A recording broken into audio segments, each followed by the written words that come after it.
নাটকে অভিনয়ের মাধ্যমে জনপ্রিয়তা পেয়েছেন অভিনেত্রী আসনা হাবিব ভাবনা। কাজ করেছেন বড় পর্দায়ও। সম্প্রতি সামাজিক মাধ্যমে আলোচনায় এসেছে অভিনেত্রীদের নো মেকআপ লুক। আর তাই নিজের একটি মেকআপবিহীন ছবি ভাবনা শেয়ার করেছেন সোশ্যাল হ্যান্ডেলে। সম্প্রতি এক পোস্টে ভাবনা অভিনীত নতুন সিনেমা চারুলতার লুক শেয়ার করে অভিনেত্রী লিখেছেন, মেকআপ ছাড়া ছবি নিয়ে নিউজের শেষ নেই।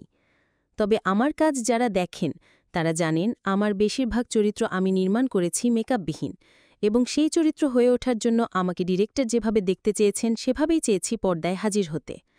৮ বছর আগে মুক্তি পাওয়া ভাবনার প্রথম সিনেমা ভয়ঙ্কর সুন্দরের প্রসঙ্গ টেনে এই অভিনেত্রী বলেন, আমার প্রথম সিনেমা ভয়ঙ্কর সুন্দরে আমি মেকআপ ছাড়া পর্দায় হাজির হয়েছি। আমি বেশিরভাগ সময়ই মেকআপ ছাড়া থাকি এবং সেটা নিয়ে অন্যদের অনেক কথা শুনতে হয়। পোস্টটি শেষে রাইসুল ইসলাম অনি পরিচালিত সিনেমা চারুলতার লুক নিয়ে ভাবনা আরও বলেন, এই ছবিটা আমার নতুন সিনেমা চারুলতার। আমি অভিনেতা হতে চাই, তার মানে এই নয় যে আমি ধুমধারাক্কা নাচেগানি ভরপুর সিনেমা করতে চাই না। সব ধরনের সিনেমাই আমি করতে চাই।